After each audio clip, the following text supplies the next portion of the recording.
Okay.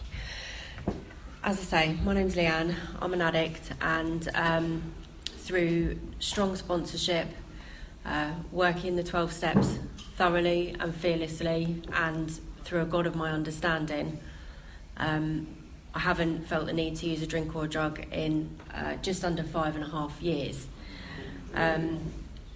It took me a little while to get to a point where I admitted defeat. I came into a sister fellowship. I was trying to work this out this morning, but I think probably about 7 years ago, and I spent about 1.5 years in that fellowship. I refer back to the book a lot, and there's only sort of 3 bits that I'll refer back to, but this was me for 1.5 years. I reasoned I was not so far advanced as most of you fellows, that I had usually been successful in licking my other personal problems, that I would therefore be successful where you men failed. Ego.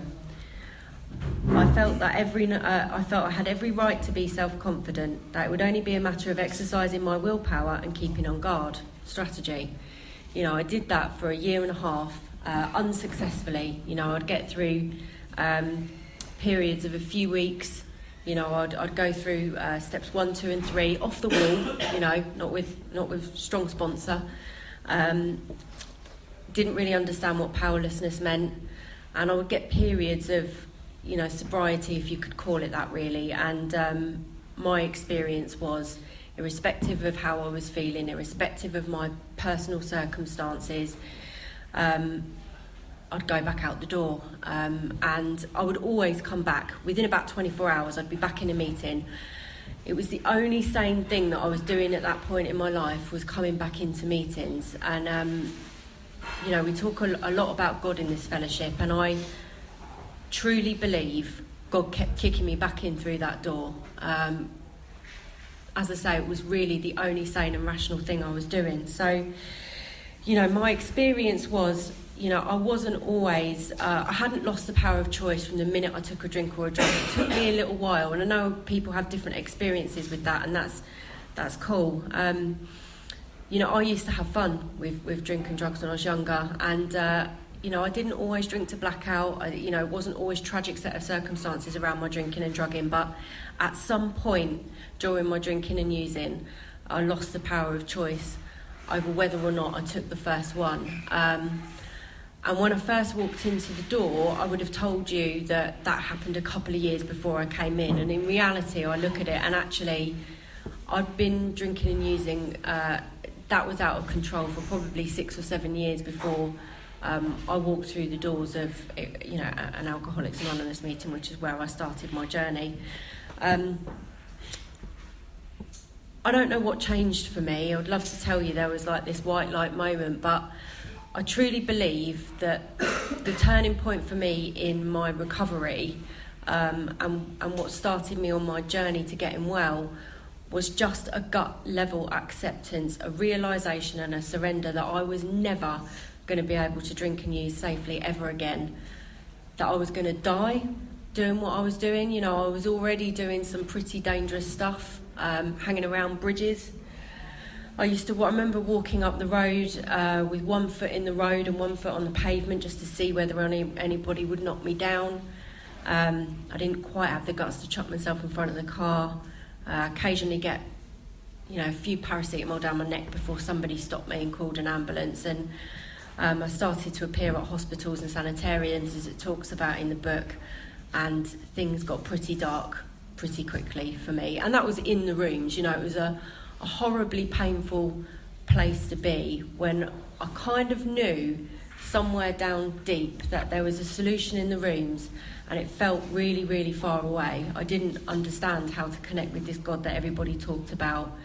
I didn't understand why I couldn't get it. And it talks about the poor unfortunates, and I really started to think that I was one of those. I thought, I can't imagine getting any period of sobriety. I just feel like this is out of reach for me. I feel like this is for somebody else and it's not for me. And I think once I kind of got to that point I ran out of ideas. My no human power could stop me. Not the love of my children, not the love of a partner, not the love of my mum, not a job, not the gym. I was running out of ideas. I'd employed all these different strategies to try and keep me clean and sober, and one by one, they failed me. And then one day I walked through the door and you were it. These steps that were on the wall, you guys in the meetings, this God that everybody was talking about, that's all that was left. I'd begged to be sectioned, and you guys were it. And for me, that was the turning point in my recovery. My experience was that I was taken through the steps without going through the book. I'm not judging that, that's just how it was. And at 2 years clean and sober, I was on step 9. And I was pretty sick. I was absolutely overcome with anxiety. I was full of resentment. I was starting to withdraw from life again. I was starting to not wanting to go to work again. And I truly believe that period of 2 years in the rooms of the 12-step fellowship, that I didn't pick up a drink or a drug is by the grace of God only. Because looking back on it, I hadn't cleared up the wreckage of my past. I hadn't taken that rucksack of crap that blocked me off from God off my back. I wasn't working with anyone. I wasn't really doing any service other than chairing the odd meeting. I really wasn't. I was doing what I'd been shown, but knowing what I know now, I was very lucky that I didn't go back out the door in that 2 years. And then I was sat in the rooms of a 12-step fellowship, and a lady walked in, and as soon as she walked in the door, I knew I needed her to be my sponsor. She walked in, she was loud, she had red hair, she was American, there was something about this woman, and it was the way that she talked about the book. This book was pristine at 2 years clean and sober. It didn't have any highlighting in it, there was no writing in it. It was the book that everybody talked about and the one that I never read. And she articulated things that came from that book.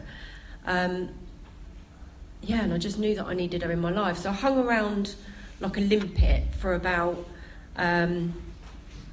2 weeks before I sort of said to her, I think there's something wrong with what I'm doing. And she said, what makes you say that? And I said, well, everybody's talking about the book, and I've never gone through the book. So doing her very best to keep every bit of judgment off her face, she said, oh, okay. How is it that you've managed to get to step 9 without going through the book? And I said, well, I go to my sponsor's house and we talk, and she tells me what to do, and I leave and I do it. And then we talked about my step 5, which is essentially was me. I didn't know what everyone was worried about. My step 5 was me writing out my life story, going to my sponsor, telling her my life story, and going home. I thought, I don't know what everyone's talking about. There was nothing, But like I say, I was still really sick, and so I called my previous sponsor and I told her that I thought I needed to move on. And with love, she said, I still love that woman to this day, and she said, I think that's right for you. And she let me go with love, and like I say, I'll be forever grateful because she got me to that point. But my current sponsor now started taking me through the work, and it was very different. We went through the book. We went through from, whilst I always start with more about alcoholism with a brand new person, I was 2 years in, so we went from the very beginning of the book. We worked our way through, and when we got to steps 4 and 5, that was a very different experience. I got to have a look at who I really was. I got to look at how vindictive and manipulative I can be, how controlling I am of people. How gracious I can be when I'm trying to control somebody if I think it's best for them. I got to have a look at some of the resentments. Some of the resentments that I walked into my step 5 with, I explained to my sponsor before we started, because I kind of knew that I was probably going to have to make amends to some of these people that I had resentments with. So I'd already linked the two together, and I said to her, let me just tell you, there's a couple of people on my step 5 that I will not make amends to, like over my dead body. And she said, well, that's in a few steps' time. Let's deal with the step that we're on. And we got to go through some of those resentments, and I had hung on to the fact that was somebody else's fault for a long, long time. And it wasn't until we got to go through that sort of really cathartic and amazing step that I got to look at my part in stuff. I didn't think I had one. you know, and turns out I do. You know, and like I say, we worked our way through the rest of the steps, and by the time I got to the amends process, and even before I got to the amends process, those people that I wouldn't make amends to unless I was, you know, dead, basically, suddenly I was willing to make amends to those people because I understood what my part was in this chaos that I'd created for myself. And that was just freeing, really. You know, I wasn't walking around with this, you know, finger-pointing attitude. Suddenly I was, you know, I was responsible. I was accountable for what happened to me. And I don't think I'd really ever taken accountability for much of what had happened in my life. You know, when it talks about, you know, the men that I'd been with, you know, I was like, you know, he was this, he was that, he was... She said, yeah, it was good enough to have a baby with, though, wasn't he? So, yeah, you know, and we got to talk about the fact that I've got a better screening process for somebody that I've got cleaning my house than I have for blokes. You know, he's fit. I think that was about it, was what we managed to get to the bottom of during my step 5. And then I wonder why everything blows up in my face. And, you know, like I say, we went through the rest of the steps, and we got to step 12, and I explained to my sponsor that I wasn't ready to sponsor people yet because I didn't think I had anything to give away. And she said to me, let me be clear, your life depends on your constant thought of others and how you may help meet their needs. You go and find a newcomer and you grab them like they're a life raft. And then the following meeting that we went to, me and my sponsor were both in the same meeting. She was sat directly opposite me over the other side of the room. And when it talks about, can everybody who's got experience of the 12 steps and is in a position to sponsor, please raise your hand. And my hand stayed down. And if looks could kill, she stared at me across that room, and I'm like, right, the hand went up. You know, because I'm still stuck in self. It's still about me. You know, I know today, you know, sometimes my sponsors will ring me and say, thank you so much. And I'm like, I'm just the mouthpiece. That's it. You know, I'm just the guide. You know, I can get through the woods probably on my own, but it's easier with a guide. You know, that's really all I'm there to do. Anytime it starts to become about my opinion on something, then I've taken a wrong turn. So, you know, my sponsor drummed into me the importance of working with others, which was very different from the fellowship that I'd kind of started, or certainly, you know, the people that I'd kind of knocked about with. You know, she explained to me that my life depended on that stuff. And then she started talking to me about service and what service level positions I was going to take. And I was like, I'm making tea and coffee in the meeting, I don't know what you're talking about. And she was like, would you fancy attending district and seeing what happens outside of a meeting? And she kind of opened up this world for me of the stuff that happens outside of the meeting. And, you know, I started to go to district with her, and I started to see what happened there. And then I ended up taking a Unity, it ended up being fundraising and events, but that was just something that happened at district. But I took a two-year commitment doing fundraising and events, which was just an incredible piece of service. And just working with women, you know, watching this fellowship of women grow up about me in Northamptonshire. You know, when I first came to CA, I should say this lady that I asked to sponsor me introduced me to CA at about the same time she started sponsoring me, and she said to me, you need newcomer women. And there really weren't many newcomer women coming through the door of this particular fellowship that I was in, you know, certainly in our area. And she told me a little bit about Cocaine Anonymous, and she said, I think you'd really like it there. And I went to my first meeting, which was a Kettering Tuesday night meeting, and I immediately fell in love with this fellowship. I felt like I'd found my spiritual home. You know, you were my kind of people. There was a lot of laughter in the room, but there was also a really, really strong message of recovery around all the, you know, fun that was happening before and after the meeting. When we sat down and we got down to brass tacks, everybody worked from the book, talked about the book, talked about the solution. And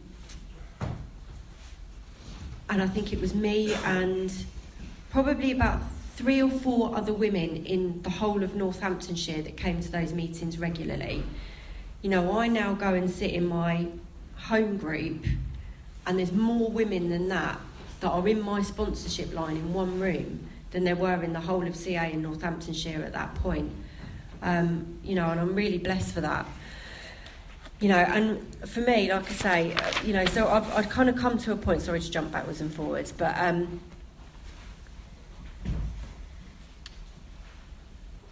for like I say, for a year and a half, I didn't think I was one of you. I then came to a point where I started, you know, those sort of strategies started to fall away from me. And it talks about in the book, it talks about us prophesying what happens to people, you know, when they're talking to Jim and Fred in the book, and they talk to him about the relapses they've gone through and things like that, and help them to kind of match his mental inconsistencies with their own. And it talks about in here, they had said, though I did raise a defence, that it would one day give way before some trivial reason for having a drink. Well, just that did happen and more, for what I had learned of alcoholism did not occur to me at all. I knew from that moment that I had an alcoholic mind. I saw that willpower and self-knowledge would not help in those strange mental blank spots. I had never been able to understand people who said that a problem had them hopelessly defeated. I knew them, and it was a crushing blow. And for me, that's what keeps me in here. You know, that's what keeps me doing service. It's what keeps me working with women. It's what keeps me, you know, I'm lazy. You know, if I thought the love of my children would keep me clean and sober, I would be on my arse in front of the TV on a Friday night and not sat in a meeting of Cocaine Anonymous. And it was really important that I understood the level of powerlessness that had me gripped when it came to, you know, drugs and alcohol. And I don't think I understood that for a very long time. And I see it, unfortunately. You know, I see people sort of come into the rooms, you know, they'll pick up a little bit of the programme, they'll do a bit of service, their ego rebuilds, which was me for a year and a half. That's exactly what I did. You know, they start to feel better, and then they start to drop off, and then they don't come back in, and it's sad. You know, which is, you know, and then it talks about, a bit later on in the same chapter, once more, the alcoholic at certain times has no mental effective defence against the first drink, except in a few rare cases. Neither he nor any human can provide such a defence. His defence must come from a higher power. And one of the things my sponsor has been really clear about for me is, you know, I can't make you guys my higher power. I can't make CA my higher power. I can't make the rooms my higher power. You know, I always say to my sponsees, you know, don't put me or anybody else in the rooms on a pedestal. They'll fall off. You know, we're human. We make mistakes. You know, I do my best not to let people down, but I think it would be unrealistic to say that anybody in the room's perfect. So, you know, even Lily sort of said this to me over the years, you know, don't make me your higher power. I'm not perfect. So all of this is to keep me plugged in with God. You know, it's to keep me connected. I've gone through a period just recently where I've really, really been struggling with anxiety, and I've had to do some work, really horrendous anxiety, and I've had to do some work with my sponsor because my head started. And I described it when I've been sharing in the rooms of, it was like there was sort of like, it's not that the story was a horror show, but like there was some sort of horror show going, like pictures flicking behind my eyes. Like my head was so busy.